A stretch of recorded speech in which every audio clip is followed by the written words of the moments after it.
Good evening, everyone. Thanks so much for joining us for Facebook Live tonight. We're so excited to have you. Tonight's topic is Heart Month, everything you can do to keep your heart healthy. And we have two of the finest here at Mon Health Medical Center. We have both of our cardiologists. Dr. Warden, you're the best. You're laughing when I say you're the best. We have Dr. Wissam Garib over there, and then we have Dr. Brad Warden. Thanks so much for joining us tonight. Who better to be here? Yeah, and who better to talk about heart health than the two of you? Than the cardiologists. That's so right. Thanks good. so much for joining. Dr. Garib and I are very familiar with each other. We did a wonderful Facebook Live preview that everyone seemed to enjoy. Nice. Yeah, I really enjoyed that. and everyone Thank enjoyed you. your Tony Braxton love, so we appreciate Favorite that. singer. That's right. So we just wanted to start off, get to know you if they don't already know you. What really made you choose cardiology, and what brought you to Mon Health? I chose cardiology because I wanted something where you could make immediate effects on people's lives. And cardiology is one of those things. When somebody rolls into the emergency department, they're having a heart attack, they're suffering from a lot of pain, sometimes they're unstable, from their blood pressure and so forth. You can take them to the cath lab, open up their artery, they're stable, they're happy, they're comfortable. You can really make a difference in their lives and make a difference in actually how long they live after that heart attack. Yeah, absolutely. And what really led you to Mon Health? I was looking for a place where we still put the patient first, and that's what Mon Health is all about. A lot of places have become more mechanical, more just churn people through, more of a machine. And this is still a place where we care for people. There's a CEO of an insurance company in Pittsburgh that said there's not enough care in healthcare anymore. And I think that's really true. But this is still a place where it's warm, where your families are welcome, where the nurses are great and they spend a lot of time at the bedside, where the doctors spend a lot of time talking with patients, explaining things, wanting to make sure things are comfortable. We call it high tech, high touch. We want people to get the best medical care, but in an environment where they're cared for. And that's really what Mon's all about. And you really hear it from the patients too, so you know it's true. They absolutely idolize everything you all do for them. Dr. Garib. Yeah, so similar reasons why I went into cardiology. What I really like about cardiology is you're able to see the patient in the clinic, talk to them, find out what their symptoms are, order the stress test, actually read the stress test yourself, read the echo yourself, look and say, correlate just that continuity of care, their symptoms to the findings on the test that you order. If we need to do a heart cath, we do. If we need to do an intervention or fix a valve or put in a Watchman, whatever it is, you have that continuity, that longevity of care with the patient. And then when all is said and done, whether they get a stent or they get bypass, they follow up with you in the clinic. And it's really nice to see the progression of the patient from presentation to where you finish with their procedure or whatever their initial presentation was. And I think that's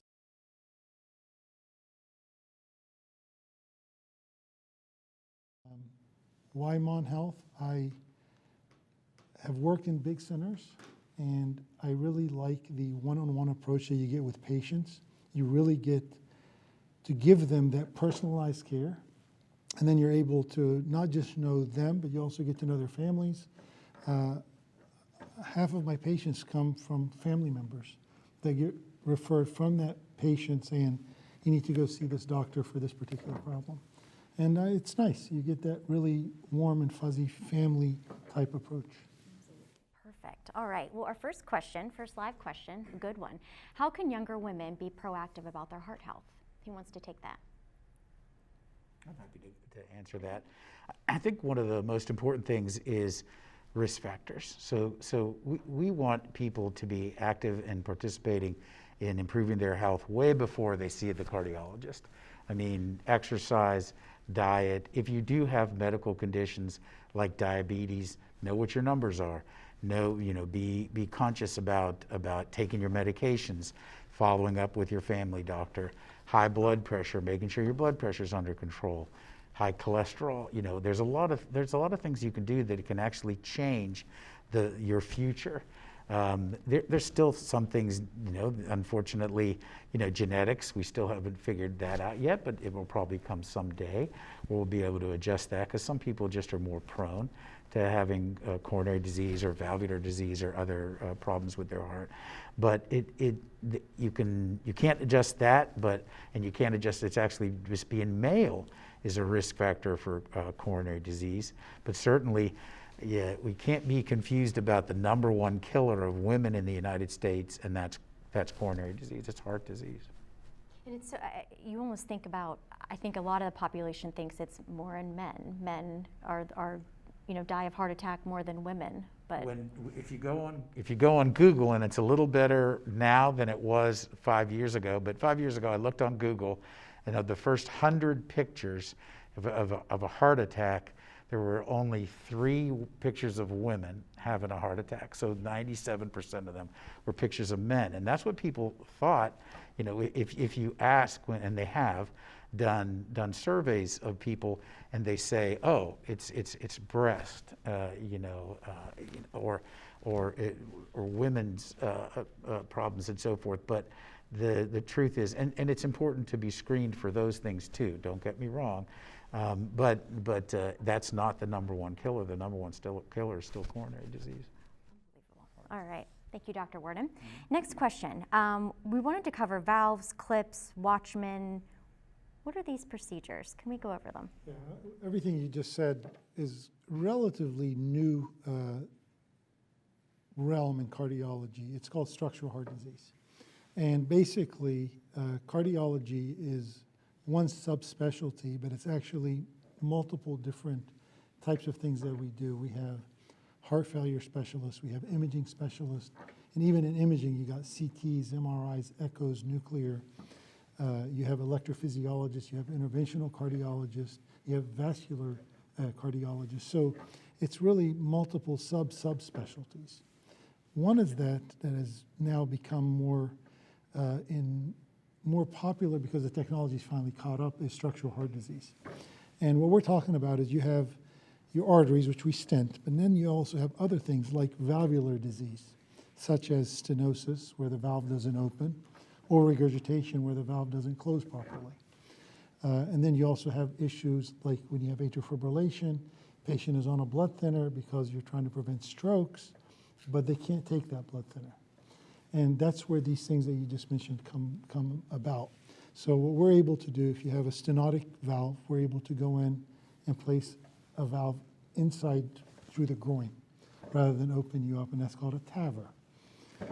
If you have a leaky valve, we're able to go in and stop that leak by placing a clip or 2 to reduce the amount of leaking so the valve actually closes properly. And then with the Watchman, we're able to place this device inside an appendage so that you reduce the risk of stroke, but you don't have to take blood thinner. And the device is amazing. I remember you always talking about, I wish we would have brought it today, but can you describe what it looks like? And it's almost, I mean, we do these every day, and it's really amazing the things that we're able to do to patients through the groin, and most of them are able to go home the same day. It's basically a nitinol device that's got a mesh on the one side of it, on about 2/3 of the device, and you're basically putting a cork inside this crevice, and over the next couple of months that heals over with endothelial cells so that no blood's going in, no blood's coming out, no clot could form. Thank you, Dr. What is the difference between a stress test and a cardiac CTA for heart screening? They're both technologies to evaluate for blockages in the arteries. The stress test is sort of the old tried and true, where we have people walk on a treadmill, we watch their electrocardiogram. A lot of time we do imaging associated with that. We give them a nuclear substance, we make sure that the heart gets blood at rest, and then we have them walk or give them a chemical stress test to simulate exercise, and then inject them again and see after the exercise if all of the heart is still getting blood. If all the heart got blood at rest, but at stress, one of the parts of the heart was not getting enough, that's because blood flow was diverted to the other areas that have normal arteries, and the area that has the blockage didn't have it. So that's sort of a functional way to look for blockages in the arteries.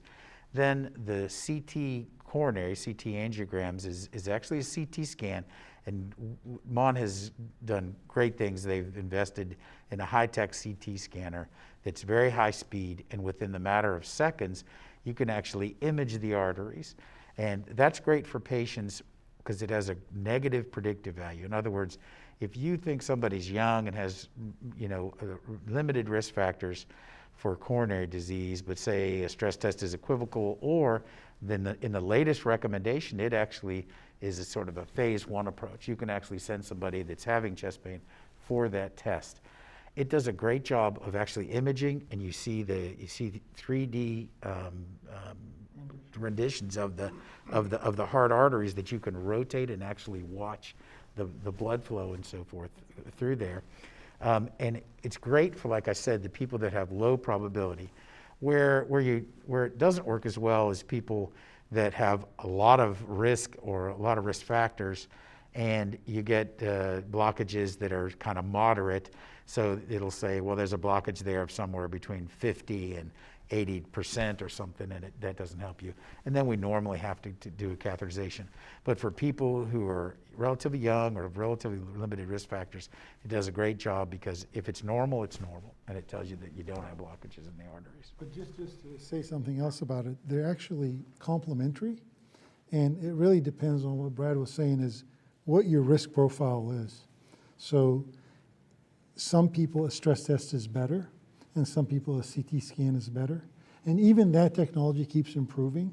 So even now with the CT scan, we're able to get flow measurements of those vessels to be able to say, is that 50 to 70% blockage or 50 to 80% blockage significant or not? We've actually been able to get really high valuable information on patients way before we got them to the cath lab, and we're able to prep and know exactly what we need to get into and do. So it's two complementary types of testing, just depends on the patient and their profile. Thank you, perfect. Next question, can you give some tips on how to keep blood pressure down? The blood pressure, it is, unfortunately, we see it a lot as sort of a normal part of aging. The same risk factors that are for coronary disease are there for high blood pressure. So, diabetics tend to have high blood pressure. People who are obese, sedentary people, people with poor diets, and so forth.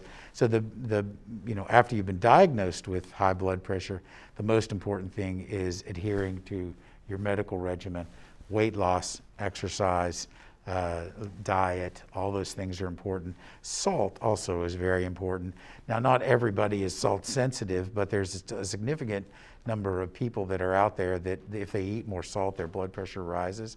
Salt makes you pull more fluid into your system and kind of volume overloads your body.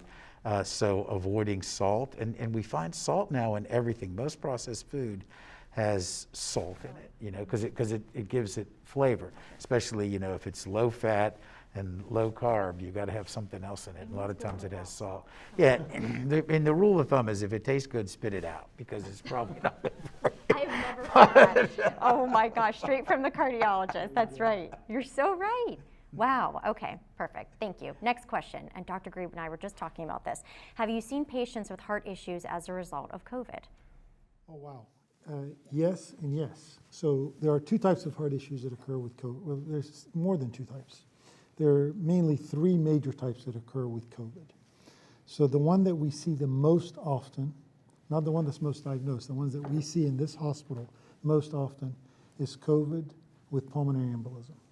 And that's where a clot forms somewhere in your lower extremities usually, and then embolizes through your heart to your lungs, to your lung arteries. And that could be deadly. It's very dangerous. It puts a very heavy strain on the right heart and can put you into heart failure. We see this, unfortunately, way too often. We have always seen pulmonary embolism. There's an underlying percentage of people that get it in the general population, but COVID has really amplified that. So we see a lot of that, and we're treating a lot of people, doing a lot of embolectomies. In fact, I just did one today. We're going to do one tomorrow. Most of the time it's acute. The patient is coming in hypoxic and have right heart strain, and you have to work on that. The second thing that we see with COVID is we've seen a fair share of infarctions, myocardial infarctions, heart attacks, and that's due to the blood being hypercoagulable, clotting, and going down one vessel and including a vessel or a branch. We see this very often. Most of the time, we treat the patient based on their symptoms and how sick they are and how much symptoms they're having, whether we take them to the cath lab or whether we just treat them medically. And then the one that's the most common with COVID is, I'm sure you've all heard, is cardiomyopathy. So we see a lot of, and that just means a inflammation of the muscles of the heart that occurs with COVID. And that's the one that's we see in different populations a little bit different. We seem to see that in younger men more often, but we see it across the realm of people that get COVID. So a lot of times when we see a patient with COVID having any cardiac complaints, we have to look at what their symptoms are, whether we're going to do a CT scan to look for PE, whether we're going to do an echo, or whether sometimes they do need a heart cath, because we've had some heart attacks that were massive with COVID. Have you been seeing, I mean, has it been consistent over the past 2 years since the start of COVID, or have you been seeing more lately? I mean, what have you been seeing? Consistent, yes, but now, so we in West Virginia did not have a lot of COVID patients at the beginning of the pandemic. Ours really happened with Delta, and now with Omicron even more pronounced. Right. So the last 6-8 months has been a lot more patients that we've seen with COVID. When the rest of the country in New York had it with the beginning of the pandemic, we actually didn't see a whole lot of patients, but now it's a daily occurrence. Okay. All right. Next question, thank you. What does Afib Accred mean for me as a patient? That's a good question. Atrial fib accreditation is by the American College of Cardiology. So I think you can look at it like this. You can say whatever you want about your program, and a lot of people do, okay? But when you open your doors and you allow an objective group of people to come in and evaluate you and look at your program, look at how you treat patients, look at your outcomes, look at all the available technology that you have, look at how you diagnose them from the beginning and how you treat them to the very end. And they evaluate that you based against all the other data that they have of the other institutions in the country. And they objectively say that your program is one of the highest quality programs that's out there. So I think it's an objective evaluation by an outside firm that comes in and looks at you and says, you've got a great Afib program, and you're doing all the things you can do to treat people with atrial fibrillation. It's very common. Atrial fibrillation is an irregular rhythm where the top of the heart that normally squeezes and pushes blood down to the bottom part of the heart, it's just quivering. And the most devastating complication of it is having a stroke because of blood clot. Whenever blood's allowed to become stagnant against a wall, it can form a clot, and then when it breaks off, wherever it goes into the body is where it causes its problem. So blood thinners, the right medications. We've got a great team of electrophysiologists. That's a subgroup of cardiologists. We usually tell people we're the plumbers and they're the electricians. But a great group of electrophysiologists here, and there are procedures that they can do to. So we've got a broad spectrum of ways to treat AFib, and it's just a way for us to demonstrate to people that this is a cutting-edge program. And I think accreditation, what it means is everybody, like Dr. Warden's saying, everybody says, we're the best. I'm the best at what I do. But when a group comes in and says, actually, you are, why is that? It's because I don't practice because of how I've practiced before. I don't practice because this is how I feel it should be done. I practice the way the guidelines directed me to practice. So what we try to do is a very systematic approach of treating a patient that comes in every time for every patient so that you don't miss anything. So everything's done guideline driven and systematic. So you don't miss, oh, this patient should have been on a blood thinner, we didn't put him on it. No. Everyone gets their CHADS-VAS score, which is a scoring system. We say this person should be on blood thinner, this person needs next level care, this person needs an ablation, etc. And I think that's why we're accredited, because we are doing it second to none. And I think when a group that comes in from the outside that's looking at all institutions comes in and says, yeah, you guys are doing it second to none. And I think that's what it means to me. Thank you both. Perfect. All right. Next question. Do you see post-COVID fatigue, and how long does it last? We do see post-COVID fatigue, and that second part is a loaded question because, you know, a lot of times we don't know. We're still developing all the data on COVID. I mean, we're still figuring it out. You know, we couldn't figure out at the beginning. We thought, well, this is an infection, so it really should affect people with lung disease a lot more. But we were seeing that it was affecting heart patients a lot. And as Dr. Garib was talking about, this myositis, which is an inflammation of the heart tissue itself, the heart muscle. So they figured out that that's all part of this COVID infection. They did an interesting study. They took 100 patients, 66 of them stayed at home with COVID. So in general, a less sick group of people and 34 people that went into the hospital, and they looked at them an average of 70 some days out from their infection. And they checked their troponins, which is an enzyme that's found in the heart, and they did MRIs of their heart to look at the heart muscle.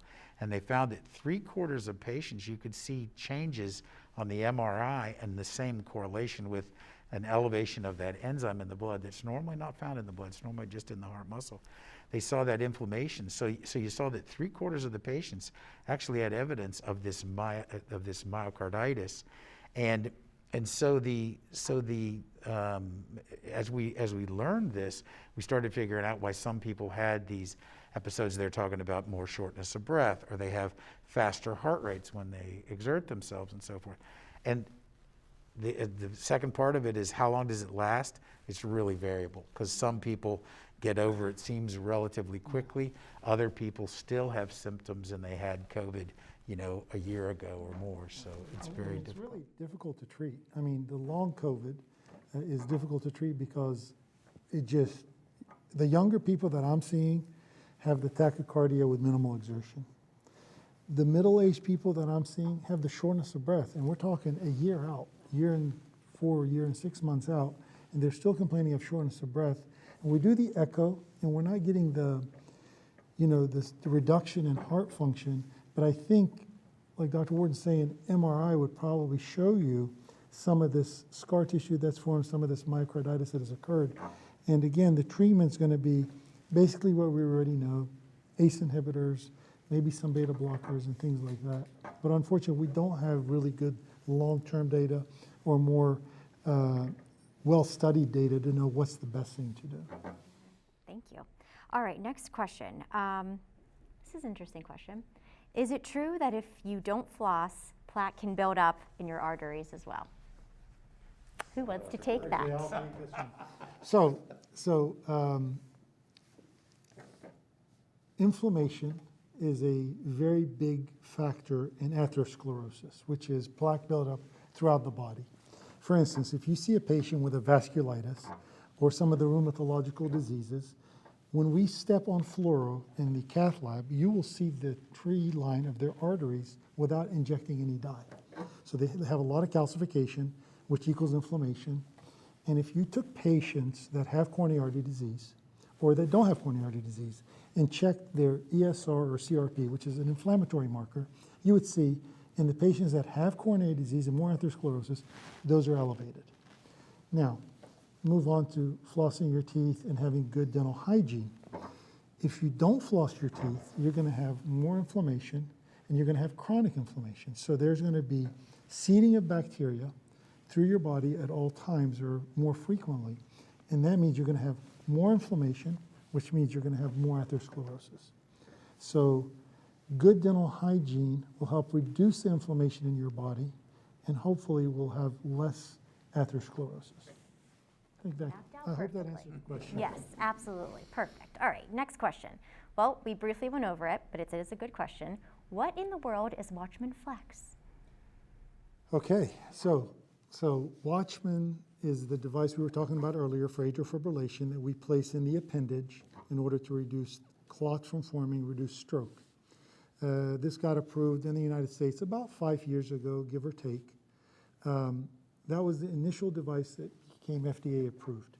About 2 years ago, and here in Mon, we were lucky enough to get it earlier because we were part of the trials, we got the Watchman Flex, which is the new Watchman, which is actually, looks like the same device, but it's a totally different device. So the initial Watchman was a lot more stiff. You would put it in and it would actually, the appendage would have to take the shape of the Watchman. This new device is a lot softer and actually fills the appendage and takes the shape of the appendage. So we get a much, it's a safer device because it's closed on the all levels. It's basically a disc that is completely closed, and it has a more complete seal. We had very good results with the initial Watchman. We have even better results with the Watchman Flex, and thus far, it's actually safer at implantation. Long term, they work exactly the same. And if you look at them a month after implantation, they're exactly the same. They're all endothelialized. So long term, whether you got the Watchman or the Watchman Flex, it's fine. It's just the newer device seems to have a wider range of sizes and seems to fit better inside the appendage. Okay. Next question. This is a good question. Do you refer all your patients to cardiac rehab, or just how does cardiac rehab work? Well, not all of them, because we treat patients that, say, would just have hypertension. We may send them to the health coach for them to coach them about exercise, but they may not actually qualify for rehabilitation. But certainly any of the patients that have any sort of intervention like stent placement, like valve surgery, like bypass surgery, and so forth, those people would all qualify for the long-term cardiac rehab. Cardiac rehab is an environment where a patient comes in, they have several different exercise machines, they are monitored, so they put like a EKG that can be translated wirelessly so that they can monitor their heart rates. They're taking their blood pressures, they're just monitoring the patients, and they're advancing their exercise under these monitored conditions. So it's important that patients that have had those kind of interventions for them to participate in that. There is data out there that demonstrates that patients who go through cardiac rehab live longer and live better in the long term, because for a lot of them, they've been couch potatoes all their lives, and they just haven't exercised, and people are more likely to exercise if somebody's waiting for them to exercise, for them to exercise. And then after they get done with this, they continue on doing that. They continue walking. You see patients in clinic and they say, oh yeah, my wife and I walk the dogs every day. We continue to hike. We continue to do those things. And it just teaches people to make that part of their life. And I've been in cardiac rehab at the medical center, and they are having a great time. Yeah, they are. There's a big social event too, right. And it's nice for patients to be with other patients that have had similar medical problems, sure. So they can talk about things, because they may be experiencing something, whether it's physical or emotional, they can share those things and find out that that guy's experiencing the same thing that I am, and feel more comfortable about what's going on with him. Absolutely. Okay. Just a couple more questions, because we're almost at our 30 minutes. Is your heart permanently damaged after a heart attack? That's a good question. I'll take that one. So sometimes yes, sometimes no. We say in cardiology, time is muscle. So it depends on the time when the heart attack first starts, and how long it takes for you to get to a hospital and get that artery open. A lot of times we do that initial intervention, we do a balloon, we do a stent, and the muscle is still very weak. And within several days to several weeks, you get a full recovery, and that's usually called stunned myocardium. A lot of times you have a lot of damage, and you get a partial recovery, and sometimes you present so late that you don't get much recovery at all. So there's always some damage that is done. The sooner you get to the hospital, when you have symptoms, the sooner we're going to be able to get that artery open and reduce the amount of damage that occurs. So that's why when you have symptoms, don't wait, get to the hospital. Okay, perfect. This is going to be our last question. What is the difference between a STEMI and an MI? A STEMI is a heart attack that's diagnosed by electrocardiogram, by the EKG. So you can see changes in the voltage and so forth, the ST segment elevation, where the heart attack is occurring. Sometimes an EKG can look completely normal, but we find the heart attack by checking for these troponins. Troponin is enzyme that's found in the heart muscle cell. It's normally not floating out in the bloodstream at any significant level, but if the heart's involved, you'll see those levels start to rise, and it'll tell you, yes, this is definitely coming from the heart, and there's a correlation between how high those levels get and how much damage is done. So again, we're one of the institutions that does what Dr. Grieb was talking about, primary angioplasty, where you come in, we take it right to the cath lab if you're having that kind of a heart attack. The other kind of heart attack was we brought you in, normally put you on heparin, thinned your blood, and then you see a rise in that, and then normally people are taken electively the next day to look at the arteries and so forth. But it's two different presentations.